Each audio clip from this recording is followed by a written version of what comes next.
வந்த வேலை முடிஞ்சம்மா. முடிஞ்சிடுச்சு.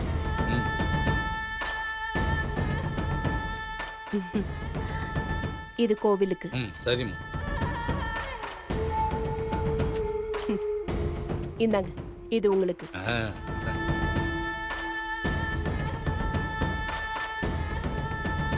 நீதானா அது? அப்ப நான் வரேன். முக்கியமான விஷயம், நான் வந்துட்டு போனேன்னு யாருக்கிட்டையும் சொல்லக்கூடாது. ஆனா அடிக்கடி நீங்க வந்துட்டு போகணும்.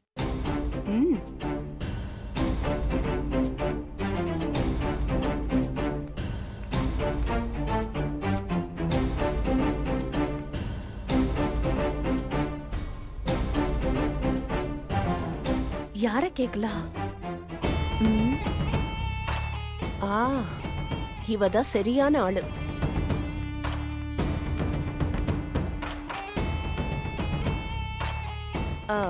ஏமா, இந்த பொண்ணை பாத்திருக்கீங்களா? ஓ, பாத்திருக்கனே, நல்லா தெரியும். இந்த பொண்ணு பேர் தெரியுமா? எங்க இருக்கா? பேரெல்லாம் தெரியாதேம்மா. இப்பதான் நல்லா தெரியும்னு சொன்னீங்க. இப்பவும் சொல்றேங்க, நான் பாத்திருக்கேன். வார வாரம் வெள்ளிக்கிழமை வந்து என்கிட்ட கோயிலுக்கு பூ வாங்கிட்டு போவோம். ஆனா வீடு விலாசெல்லாம் தெரியாது.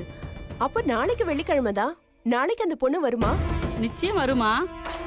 நாளைக்கு வெள்ளிக்கிழமை மட்டும் இல்ல, ரொம்ப விசேஷமான நாளும் கூட. அதனால அந்த பொண்ணு கண்டிப்பா வரும்.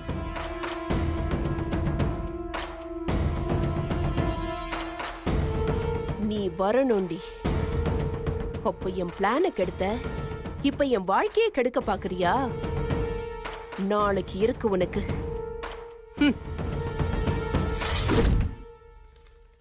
Good morning madam. Good morning madam. ஒரு குட் நியூஸ். என்ன? இன்னைக்கு என்ன நாள் சொல்லுங்க பாப்போம். 14th. ஏன் உங்க வீட்ல கேலண்டர் இல்லையா? வெறும் 14th இல்ல madam, February 14th. Lovers day, Valentine's டே மேடம். அதுக்கு என்ன இப்போ?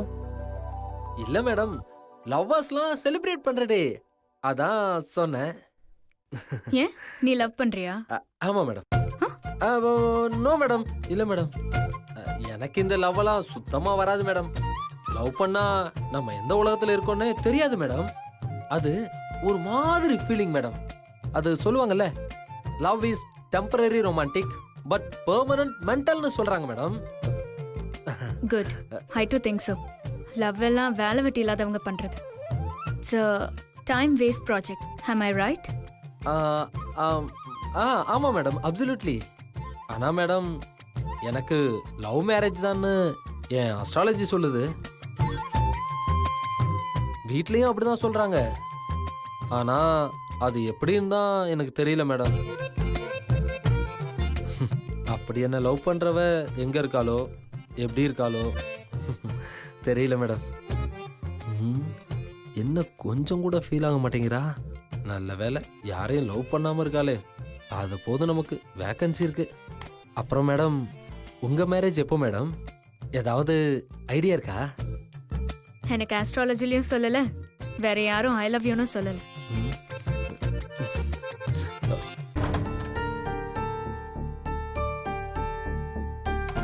டாக்டர் உடனே வாமா, முக்கியமான விஷயம்னு சொன்னாரு. அப்பாவுக்கு ஏதாவது பிரச்சனையா இருக்குமோ? கடவுளே, எதுவும் ஆகக்கூடாது. Doctor Padmanabhan sir. டாக்டர் வெளியில போயிருக்காங்க, டியூட்டி டாக்டர் இருக்காங்க, போய் பாருங்க.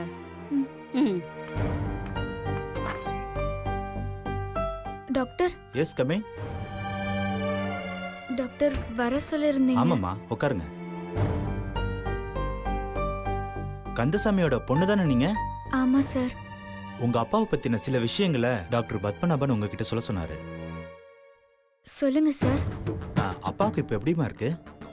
நல்லாதான் இருக்காரு டாக்டர். கை மட்டும் அடிக்கடி வலிக்குது. ஷாக் அடிச்சதால கை முன்ன மாதிரி நீட்ட மடக்க மட்டும் கொஞ்சம் சிரமமா இருக்குன்னு அப்பா சொன்னாங்க.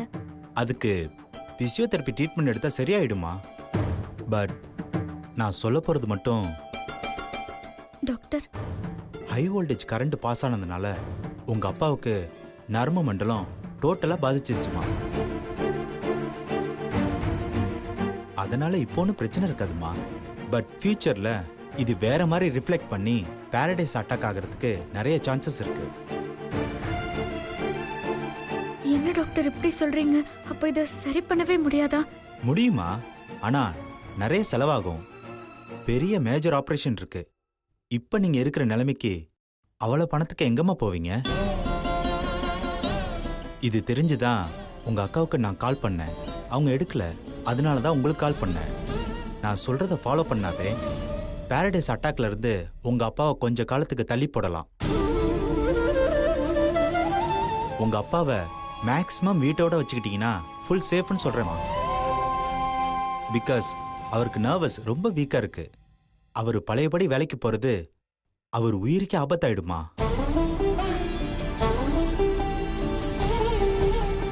வேலைக்கு போகாதீங்கன்னா அப்பா கேட்க மாட்டாரு டாக்டர். அவர் கேட்கலன்னா நீங்க தான் அவருக்கு புரிய வைக்கணும்.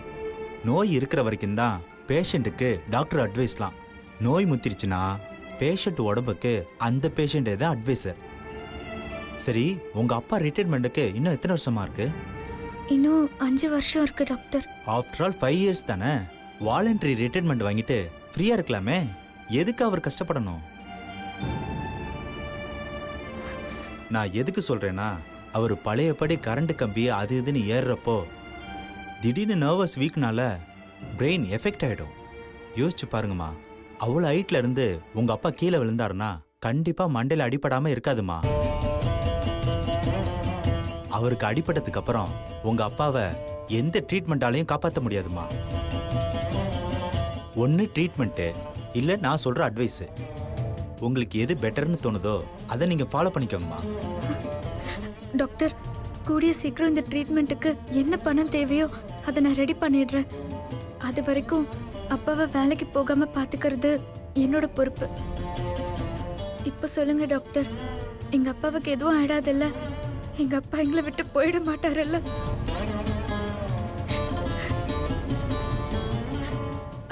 டாக்டர், இந்த விஷயத்த நீங்க என்கிட்ட சொன்னதோட இருக்கட்டும். அக்கா அம்மா கிட்ட எல்லாம் சொல்ல வேண்டாம். அவங்களால இதை தாங்கிக்கவே முடியாது. தயவு செஞ்சு அவங்க கிட்ட மட்டும் சொல்லிடாதீங்க. எங்க அப்பாவை எப்படியாவது நான் காப்பாத்திடுவேன். அந்த நம்பிக்கை எனக்கு இருக்கு.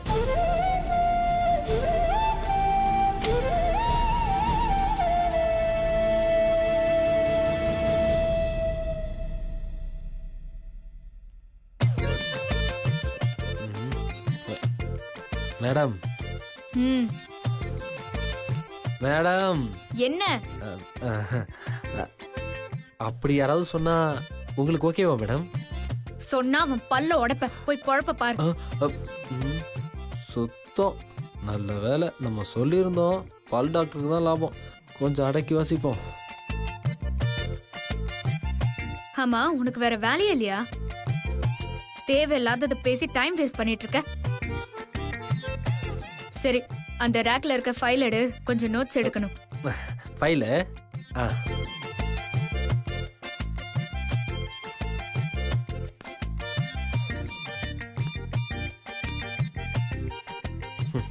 நான் டைம் வேஸ்ட் பண்றதே உனக்காக தான்.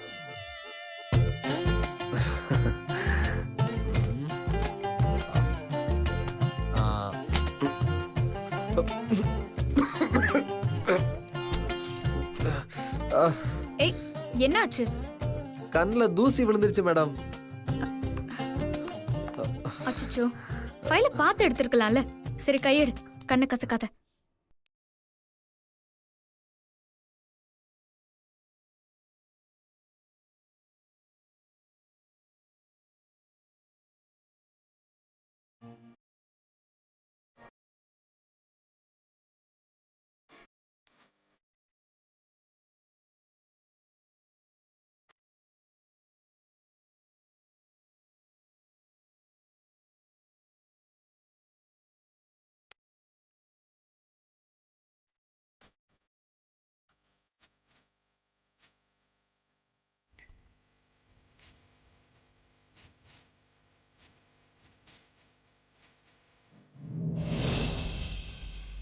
தூசி போயிடுச்சா? இந்த கண்ணில் போயிடுச்சு. ஆனா இந்த கண்ணில் இருக்கு. அச்சச்சோ, இந்த கண்ணிலுமா? ஆஹா. சரி, காட்டு.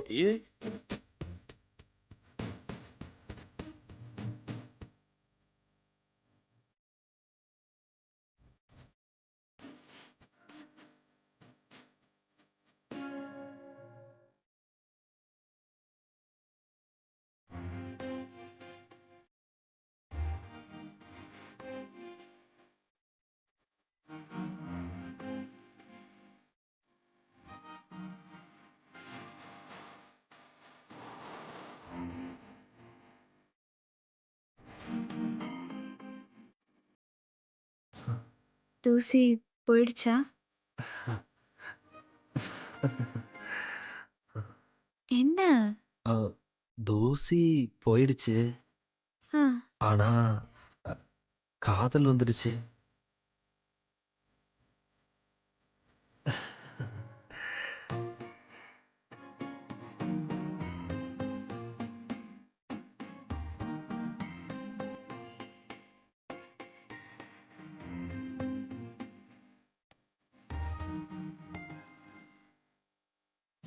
Excuse me. ஆ, அ, ஹே, ஃபைல் எடுத்துட்டு வந்தா இங்க என்ன பண்ணிட்டு இருக்க? அது கண்ணில் தூசி விழுந்துருச்சு மேடம். தூசி விழுந்தா தண்ணியில போய் கண்ணை வாஷ் பண்ண வேண்டியதானே? அதை விட்டுட்டு இங்க மரம் மாதிரி நின்னுட்டு இருக்க. ஆ, நம்ம லவ் இமேஜினேஷன்லேயே போயிடும் போல இருக்கே. நம்ம கண்ணில் தூசி விழுந்தா கூட கண்டுக்காம போயிட்டு இருக்கா. எப்போதான் நம்ம லவ்வை கண்டுப்பாலும். லவ் ஸ்டேல கூட இவளுக்கு லவ் வர மாட்டேங்குதே. You very bad, very bad.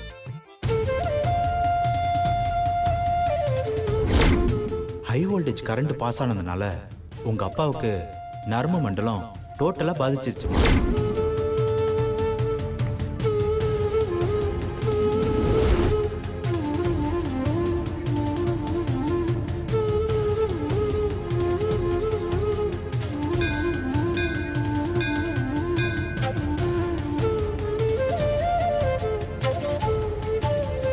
கடவுளே, டாக்டர் சொன்னதெல்லாம் பொய்யா இருக்க கூடாதா?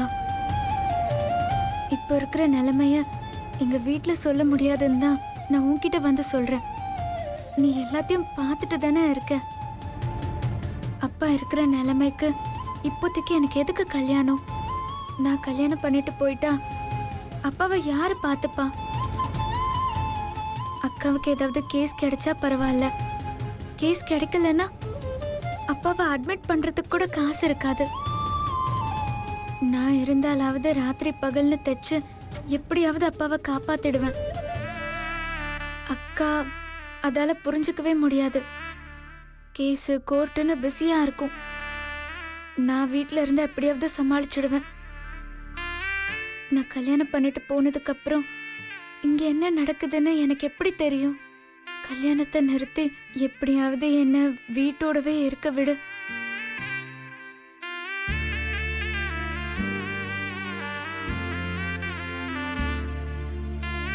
அக்கா, ஹாய் அக்கா.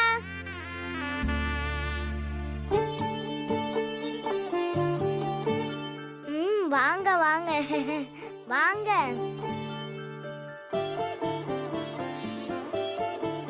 அக்கா, பாப்பா எப்படி இருக்கீங்க? நான் நல்லா தான் இருக்கேன். ஆமா, ஏன்க்கா சாமி கும்பிடும் போது அழுகுறீங்க? என்ன ப்ராப்ளம்? அது ஒண்ணும் இல்ல, கண்ணுல தூசி விழுந்துருச்சு, அதான் கண்ணு கலங்கிடுச்சு. அப்படியா? கண்ணை மூடி இருக்கும் போது தூசி எப்படிக்கா விழுகும்? நீ பொய் சொல்றக்கா. நான் உன்னை பார்த்துக்கிட்டு தான் இருந்தேன். எங்க அம்மா கூட இப்படிதான் சாமி கும்பிடும் போது அழுதுகிட்டே இருப்பாங்க. ஏமா அழுகுறீங்கன்னு கேட்டா உன்ன மாதிரியே தான் கண்ணுல தூசி விழுந்துருச்சுன்னு பொய் சொல்லுவாங்க.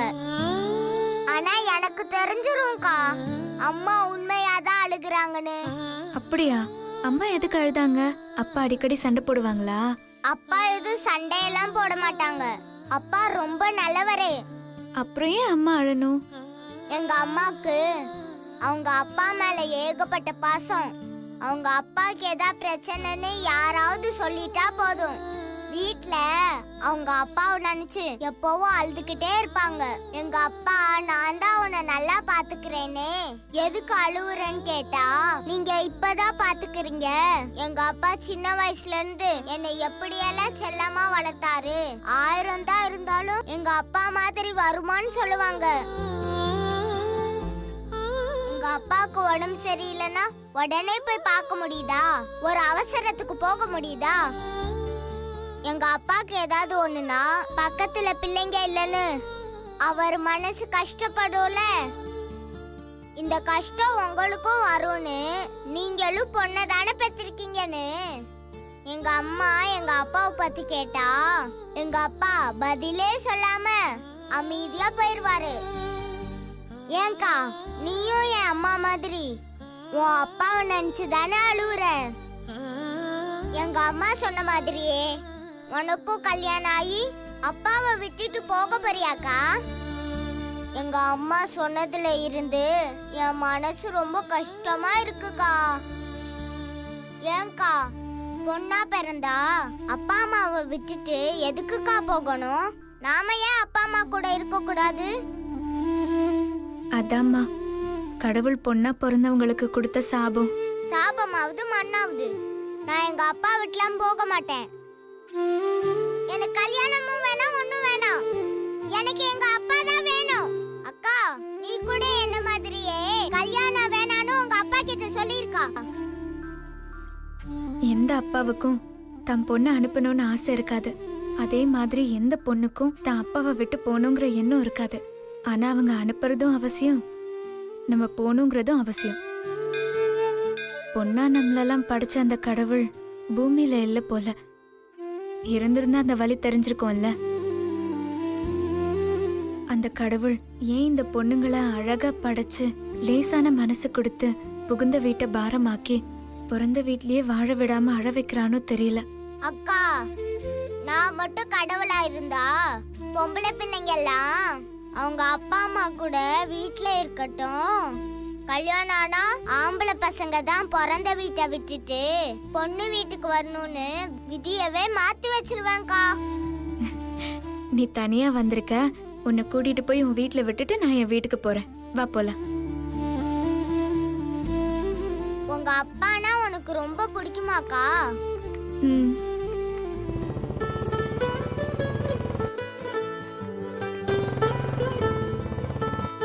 அக்கா, முன்னாடியே கேட்கணும்னு நினைச்சேன்.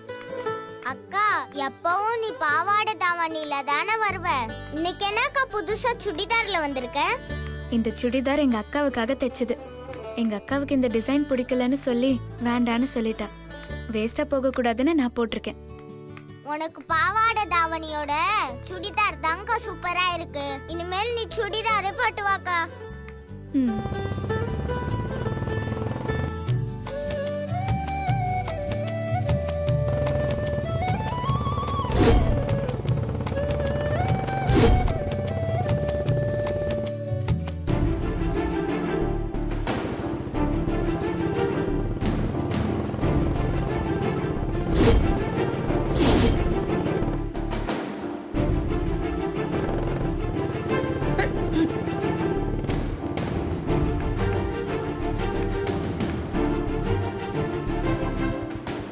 வா இப்போ பாரு உன்னை என்ன பண்ணுறேங்க. சாரிங்க, ஏன் துப்பிட்டாதான் இது காத்துல பறந்து வந்துருச்சு.